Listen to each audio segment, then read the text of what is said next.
नमस्कार दोस्तों, सुभाष की बात में आपका स्वागत है। आज की जनधारा दैनिक समाचार पत्र के डिजिटल माध्यम जो है जनधारा 24/7 से मैं बात कर रहा हूं पानी को लेकर। ऐसा कहा जाता है कि तीसरा विश्व युद्ध जो है वो पानी के लिए होगा। तीसरा विश्व युद्ध होगा या नहीं होगा ये बात है, पर अभी दिल्ली की राजनीति जो है वो जमुना के पानी को लेकर गहराई हुई है।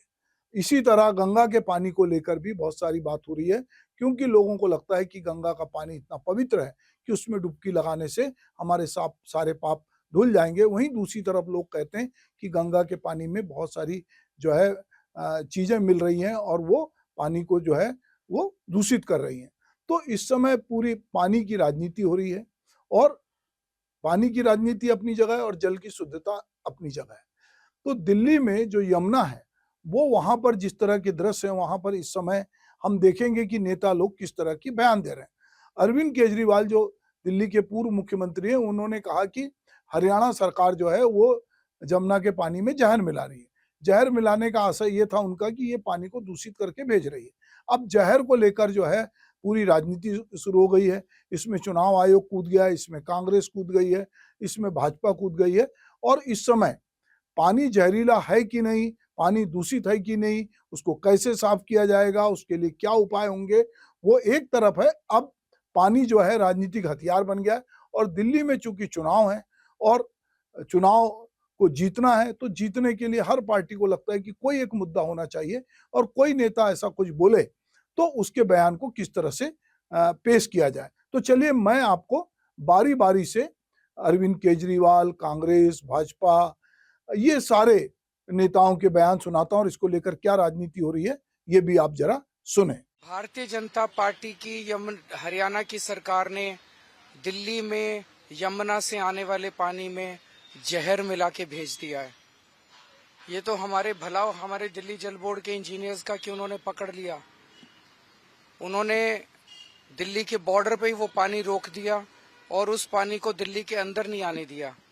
अगर वो पानी दिल्ली के अंदर आ जाता और पीने के पानी में मिल जाता, दिल्ली के अंदर ना जाने कितने लोगों की मौत हो जाती। एक मास जेनोसाइड हो जाता दिल्ली के अंदर अगर ये पानी जो भारतीय जनता पार्टी की हरियाणा सरकार ने दिल्ली में भेजा है, इसके अंदर उन्होंने ऐसा जहर मिला के भेजा है जिसका दिल्ली में जो वाटर ट्रीटमेंट प्लांट्स हैं उसमें भी उसकी सफाई नहीं हो सकती। और इसकी वजह से लगभग 1/3 दिल्ली के अंदर पीने के पानी की कमी हो गई है। मैं दिल्ली के लोगों को ये कहना चाहता हूँ कि इस किस्म की राजनीति बिल्कुल नहीं होनी चाहिए। और मैं बीजेपी को कहना चाहता हूँ, इतना मत गिरिए, इस हद तक मत करिए। आप दिल्ली वालों को पराया समझते होगे, हम दिल्ली वालों को अपना समझते हैं। दिल्ली हमारे परिवार का हिस्सा है। मैं दिल्ली के लोगों को कहना चाहता हूँ, मैं आपके साथ खड़ा हूँ और कोई भी आपके ऊपर किसी भी तरह की अड़चन नहीं आने दूंगा और आप निश्चिंत रहिए।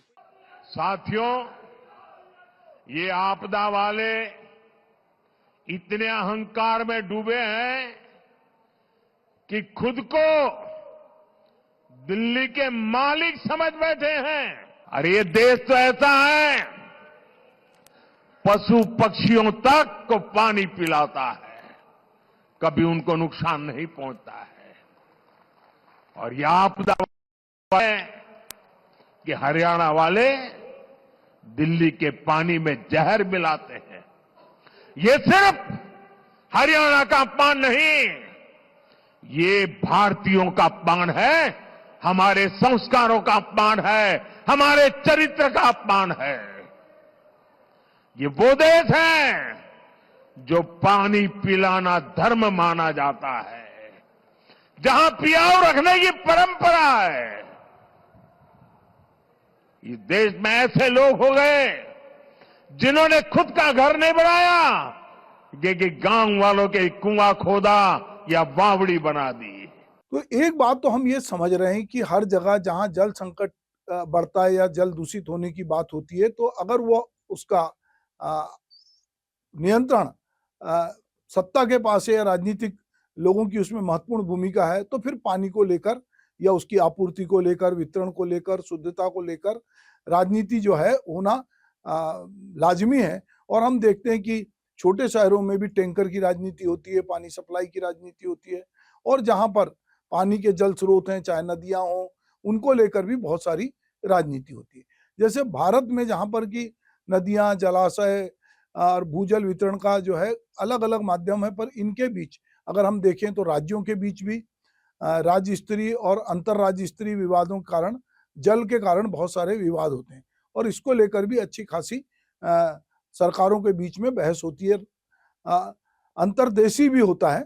तो कावेरी नदी विवाद कर्नाटक और तमिलनाडु के बीच में जो है, दोनों राज्यों के बीच में पानी के वितरण को लेकर, और ये मामला सुप्रीम कोर्ट और जल विवाद न्यायाधिकरण तक भी गया और बावजूद अभी भी विवाद जारी है।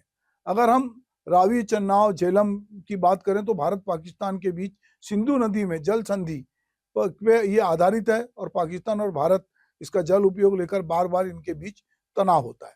कई बार हम देखते हैं कि हरियाणा और पंजाब के बीच पानी को लेकर विवाद होता है, किसानों के सिंचाई अधिकारों को लेकर कई बार राजनीतिक संघर्ष की स्थिति बनती है। छत्तीसगढ़, उड़ीसा के बीच में उस तरह तो विवाद नहीं है, फिर भी एक ना एक विवाद जो है पानी को लेकर है, क्योंकि महानदी जो है उस पर, उसको लेकर भी बहुत सारी राजनीति है। तो जल की राजनीति का सीधा संबंध पर्यावरण नीति से भी है।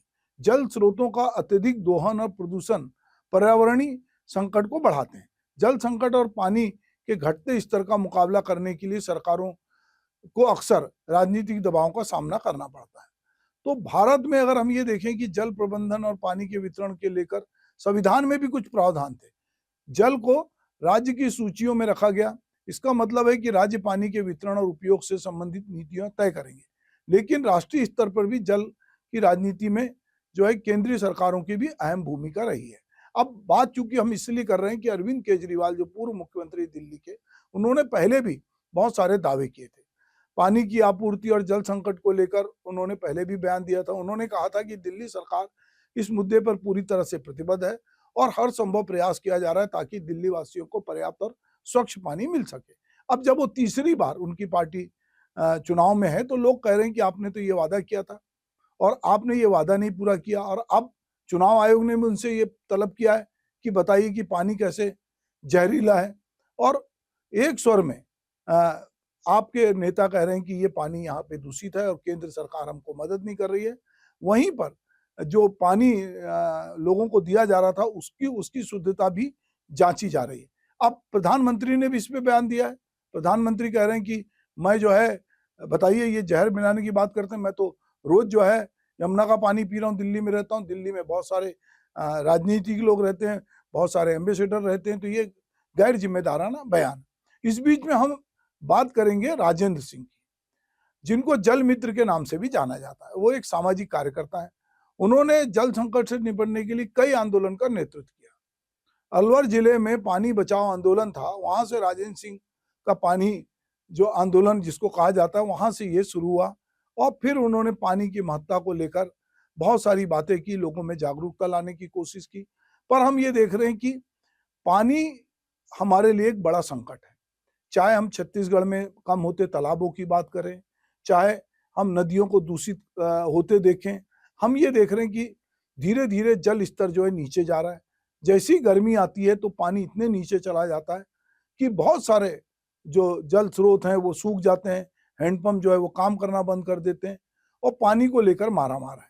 अभी समुद्र के पानी को पीने लायक बनाने की बहुत सारी कोशिशें हो रही है, पर वो सफल नहीं हुई है उस तरह से, या वो महंगी है। तो इसलिए ये हमारे स्वास्थ्य के लिए भी, क्योंकि जल जनित बीमारियां बहुत होती हैं और उससे कहीं ना कहीं पूरे मनुष्यता भी जल की वजह से खतरे में आती है। केंद्रीय जल आयोग की एक रिपोर्ट के अनुसार अगर हम बात करें कि भारत की 81 नदियां और उनकी सहायक जल धाराओं में एक या एक से अधिक हानिकारक धातुओं का स्तर सुरक्षित सीमा से अधिक पाया गया है। इनमें आर्सेनिक, कैडमियम, क्रोमियम, तांबा, लोहा, सीसा, पारा, निकल जैसी जहरीली धातुएं शामिल हैं। यदि हम गंगा की बात करें तो गंगा को लेकर केंद्र में एक विभाग भी बना। तो उत्तर प्रदेश में स्थिति है 2024 की बात करें तो जल गुणवत्ता के आंकड़े के अनुसार उत्तर प्रदेश में गंगा नदी के अधिकांश हिस्से स्नान योग्य जल गुणवत्ता मानकों को पूरा करते हैं। हालांकि फर्रुखाबाद से पुराना राजापुर और कन्नौज से कानपुर तक के कुछ क्षेत्रों में ये मानक पूरे नहीं है। बिहार की स्थिति भी जो है गंगा 96 निगरानी स्थलों पे जल गुणवत्ता स्नान के लिए निर्धारित मानकों को पूरा नहीं करती, जो जल प्रदूषण की गंभीरता को दर्शाती है।